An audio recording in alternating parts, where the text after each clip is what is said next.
Hello students, आज हम पढ़ेंगे एनसीईआरटी मैथ्स क्लास 10th का और इसमें हम पढ़ेंगे पॉलिनोमियल। देखिए पॉलिनोमियल क्या होती हैं, पहले इनके बारे में डिस्कस करेंगे, फिर आगे हम इसकी कुछ एग्जांपल्स देखेंगे। तो देखिए मैथ्स है हमारा, ये एनसीईआरटी मैथ्स है और इसमें पॉलिनोमियल है। तो पॉलिनोमियल किसे कहते हैं पहले इसे देख लेते हैं हम।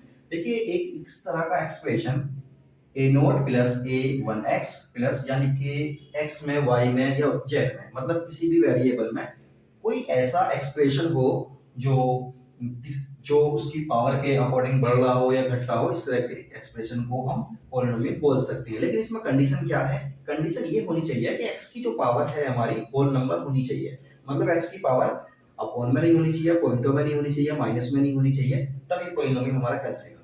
ठीक है, तो ये हो गया हमारा पॉलिनोमियल इन x। तो यहाँ पर x वाली टर्म है तो पॉलिनोमियल हमारा x में होगा और इसकी डिग्री कितनी होगी? जो भी x की वैल्यू मैक्सिमम होगी उसे हम क्या बोलेंगे? उसकी डिग्री बोल देंगे। जैसा कि यहाँ मैक्सिमम जो पावर आ रही है x की वो कितनी आ रही है? n आ रही है, तो हम इसकी डिग्री क्या बोलेंगे? n। तो इसी तरह से हम आगे देखते हैं इसके कुछ एग्जांपल्स। 3x + 5 ये एक पॉलिनोमियल है हमारा, और देखिए इसमें x आ रहा है तो पॉलिनोमियल किस में हो जाएगा? हमारा x में हो जाएगा। और इसकी डिग्री डिग्री देखने के लिए हम क्या करेंगे? x की मैक्सिमम पावर कितनी है?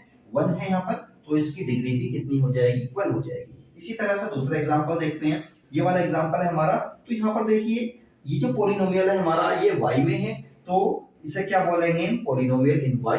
और इसकी डिग्री कितनी हो जाएगी? डिग्री पता करने के लिए इस पूरे एक्सप्रेशन में हम ये देखेंगे कि y की पावर या x की पावर जिसमें भी पॉलिनोमियल है उसकी मैक्सिमम पावर कितनी है। तो देखिए इसमें मैक्सिमम पावर यहाँ पर y की 2 है, तो ये इसकी डिग्री कितनी हो जाएगी? हमारी 2 हो जाएगी। इसी तरह से ये वाला एक्सप्रेशन आप ध्यान से देखिए, ये पॉलिनोमियल नहीं होगा। क्यों?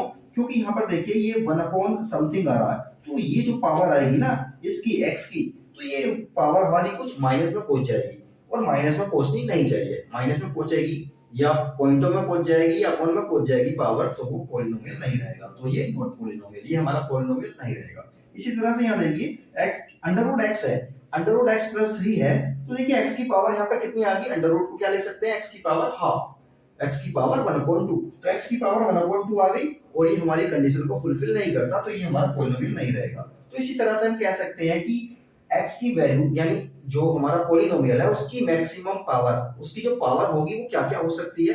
0 1 2 3 4 5 हो सकती है, नेगेटिव नहीं हो सकती, पॉइंटों में नहीं हो सकती। तो ठीक है, हमारा ये समझ में आ गया है। अब हम देखते हैं पॉलिनोमियल हमारे कितने टाइप के होते हैं, डिग्री 1 डिग्री 2 इस तरह के हम देखेंगे। चलिए अब हम ये देखेंगे पॉलिनोमियल हमारे कितने टाइप के हो सकते हैं। तो देखिए लीनियर पॉलिनोमियल होता है तो हमारा, ये लीनियर पॉलिनोमियल हमारा कौन सा होता है इसे देखते हैं। पॉलिनोमियल ऑफ डिग्री 1 जिसकी डिग्री हमारी 1 होगी। अभी हमने देखा कि डिग्री किसे कहते हैं। डिग्री का मतलब ये है जो भी पॉलिनोमियल हमें दिया हुआ है उसमें हम ये देखेंगे मैक्सिमम पावर कितनी है, जो भी उसकी मैक्सिमम पावर होगी वो उसकी डिग्री बन जाएगी। इसी तरह से वो पॉलिनोमियल जिसकी डिग्री हमारी 1 रहेगी उसे बोलेंगे हम लीनियर पॉलिनोमियल। तो देखिए यहाँ पे कुछ एग्जांपल है। 3x - 5, तो देखिए यहाँ पे एक्सप्रेशन जो है हमारा ये पॉलिनोमियल x में है और इसकी मैक्सिमम पावर 1 है, तो ये पॉलिनोमियल हमारा कैसा हो गया? लीनियर पॉलिनोमियल हो गया। इसी तरह से ये वाला पॉलिनोमियल है, ये भी हमारा लीनियर पॉलिनोमियल कहलाएगा।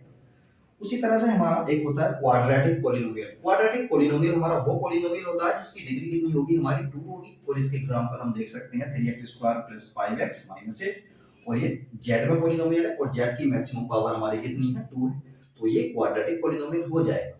इसी तरह से हम देखते हैं क्यूबिक पॉलिनोमियल, वो पॉलिनोमियल जिसकी मैक्सिमम डिग्री जो होगी वो कितनी होगी? मैक्सिमम पावर 3 होगी, मतलब 3 डिग्री वाला जो पॉलिनोमियल होगा उसे क्या कहेंगे? हम क्यूबिक पॉलिनोमियल कहेंगे। इसका एग्जांपल हमें दिखाई दे रहा है यहाँ पर। उसी तरह से बाई क्वाड्रेटिक पॉलिनोमियल होता है हमारा। बाई क्वाड्रेटिक का मतलब क्या है? 2 क्वाड्रेटिक, मतलब 2 + 2 4 डिग्री वाला पॉलिनोमियल हमारा क्या कहलाएगा? बाई क्वाड्रेटिक पॉलिनोमियल कहलाएगा। और इसका एग्जांपल हमारा ये रहा। अब हम ये देखते हैं कि पॉलिनोमियल को सोल्व किस तरह से करते हैं। अब हम देखेंगे value of a polynomial at a given point. किसी एक पॉइंट पर हमें पॉलिनोमियल दे दिया जाएगा और उसमें हमें कहा जाएगा कि इस वाले पॉइंट पर हमें इस पॉलिनोमियल की वैल्यू बताइए कितनी होगी। तो देखिए एग्जांपल हम देख लेते हैं।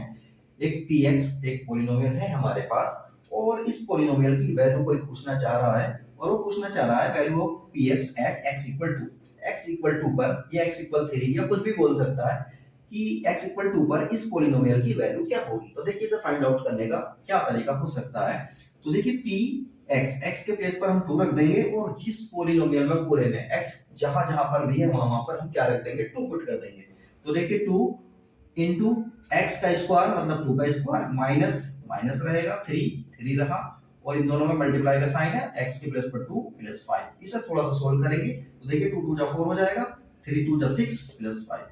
6 माइनस का है प्लस का 1 है तो इन्हें सोल्व करेंगे तो कितना आ जाएगा, माइनस का 1 आ जाएगा और 4 इंटू 2 कितना होता है 8, तो 8 माइनस 1 कितना आ जाएगा 7। तो इस तरह से हम इसका सॉल्यूशन कर सकते हैं। x की वैल्यू कुछ भी दे सकता है और कह सकता है कि हमें इस पर इस पॉलिनोमियल की वैल्यू बताइए, आसानी के साथ फाइंड आउट कर सकते हैं। अब आगे देखिए zeros of a polynomial. Polynomial के जीरोस बहुत ही इंपॉर्टेंट है। तो ये क्या होता है जीरोस? जीरोस का मतलब वो होता है कि वो उस पॉलिनोमियल में हम ऐसी क्या वैल्यू पुट करें कि इस पूरे पॉलिनोमियल की वैल्यू जीरो हो जाए, इसे हम कहते हैं जीरोस ऑफ अ पॉलिनोमियल। तो देखिए यहाँ पर एक सिंपल सा एक एग्जांपल हमें दिया हुआ है कि px इक्वल है हमारा 2x - 3। तो इसका हमें जीरोस फाइंड करना है, तो इसकी आखिर ऐसी x की वैल्यू आखिर इसमें ऐसी कौन सी पुट करें कि इस पूरे की वैल्यू हमारी क्या हो जाए, जीरो हो जाए। तो करना क्या है, इस पूरे को हम जीरो के इक्वल पुट कर लेंगे। तो देखिए px को मैंने जीरो के इक्वल पुट कर लिया, px की वैल्यू हमने यहाँ से पुट कर दी 2x - 3 = 0। तो देखिए होता क्या है, जनरली 3 जो है ये राइट हैंड साइड पर जाएगा तो प्लस का 3 हो जाएगा और ये वाला x और 2 दोनों आपस में मल्टीप्लाई में है तो दूसरी साइड जाकर क्या हो जाएंगे, अपॉन में हो जाएंगे। इसका मतलब क्या होगा, x की वैल्यू 3/2 जब हम इस पॉलिनोमियल में पुट करेंगे तो इस पॉलिनोमियल की वैल्यू कितनी आ जाएगी, 0 आ जाएगी। चलिए आगे देखते हैं relation between the zeros and coefficient of a quadratic polynomial. एक हमें क्वाड्रेटिक पॉलिनोमियल दिया हुआ है और क्वाड्रेटिक हम जानते हैं कौन सा होता है, जिस पॉलिनोमियल की डिग्री 2 हो उसे क्वाड्रेटिक पॉलिनोमियल बोलते हैं। तो देखिए एक क्वाड्रेटिक हमें पॉलिनोमियल दे दिया गया है और इसमें हमें किस किस में रिलेशन बताना है, जीरोस में और उसके कोएफिशिएंट पे बताना है। तो देखिए सबसे पहले तो हम देख लेते हैं कोएफिशिएंट होते क्या हैं। कोएफिशिएंट का मतलब ये है x स्क्वायर की टर्म के साथ जो भी कुछ है वो x स्क्वायर का कोएफिशिएंट होगा, b जो है हमारा x का कोएफिशिएंट होगा और ये कांस्टेंट टर्म होती है क्योंकि इसके साथ x नहीं है तो इसे सिंपली क्या बोलेंगे, कांस्टेंट टर्म। तो कांस्टेंट टर्म का कोएफिशिएंट कितना है, c, x का कोएफिशिएंट b और x स्क्वायर का कोएफिशिएंट क्या है हमारा a। और जीरोस को हमने अभी देखा, जीरोस का मतलब देखिए सिंपली ये भी कहा जा सकता है कि जो उस इक्वेशन को सोल्व कर दें, जो उस इक्वेशन का आंसर आए उसे हम जीरोस कहते हैं और इन्हें हम बोल सकते हैं रूट भी बोल सकते हैं। तो देखिए फॉर्मूला क्या होता है, सम ऑफ जीरोस। जीरोस को आपस में जब सम करते हैं तो फॉर्मूला क्या बनता है, minus coefficient of x upon coefficient of x square. देखिए सपोज करिए सम ऑफ जीरोस, ये जो क्वाड्रेटिक इक्वेशन है इसके सपोज करिए दो इसके रूट्स हैं हमारे या दो जीरोस हैं अल्फा और बीटा, जब दोनों को ऐड करेंगे तो क्या आएगा, minus coefficient of x। x का कोएफिशिएंट इसमें कौन सा है, b, तो माइनस का b आ गया। कोएफिशिएंट ऑफ x स्क्वायर कितना है, a, तो ये अपॉन में आ जाएगा। तो ये फार्मूला हमारा बन गया alpha plus beta equal minus b upon a। इसी तरह से प्रोडक्ट ऑफ जीरोस कैसे फाइंड आउट कर सकते हैं, उसका फार्मूला होता है constant term upon coefficient of x square. तो देखिए प्रोडक्ट ऑफ जीरोस मतलब अल्फा और बीटा की प्रोडक्ट हो जाएगी और एक इसके इक्वल आएगा कांस्टेंट टर्म, इसमें कितनी है हमारी c और कोएफिशिएंट ऑफ x स्क्वायर कितना है इसमें a। तो देखिए नीचे तो a ही रहेगा दोनों में, लेकिन ऊपर माइनस का b है उधर में और इसमें क्या है c है। तो इसमें ये हमारा कंप्लीट हो गया। अब आगे देखते हैं। चलिए अब हम देखते हैं relation between zeros and coefficient of a cubic polynomial. एक क्यूबिक पॉलिनोमियल है हमारा। क्यूबिक पॉलिनोमियल वो पॉलिनोमियल होता है जिसकी डिग्री हमारी कितनी होगी, 3 होगी। तो उसमें और जो है हमारे जीरोस उसमें हम रिलेशन देखेंगे किस तरह का होगा। तो देखिए सपोज करिए पॉलिनोमियल है हमारा px इक्वल ax की power 3 plus bx square plus cx plus d। तो इसका देखिए सबसे पहले हम सम ऑफ जीरोस निकाल लेते हैं। सम ऑफ जीरोस का इसका फार्मूला क्या होगा, माइनस का साइन होगा और coefficient of x square upon coefficient of x की पावर 3। तो अब देखिए सपोज करिए, देखिए पॉलिनोमियल है इसमें क्यूबिक में तो इसके 3 रूट होंगे, क्वाड्रेटिक में 2 रूट होते हैं। तो देखिए इसके हमारे 3 रूट होंगे और हमने वो रूट मान लिया अल्फा बीटा गामा। तो alpha sum of root sum of zeros alpha plus beta plus gamma, तीनों का जब सम करते हैं तो क्या आएगा, minus coefficient of x square. x square का कोएफिशिएंट इसमें कितना है, माइनस का b और अपॉन कोएफिशिएंट ऑफ x की पावर 3। x की पावर 3 का कोएफिशिएंट हमारा कितना आएगा, हमारा a। तो ये फार्मूला बन गया।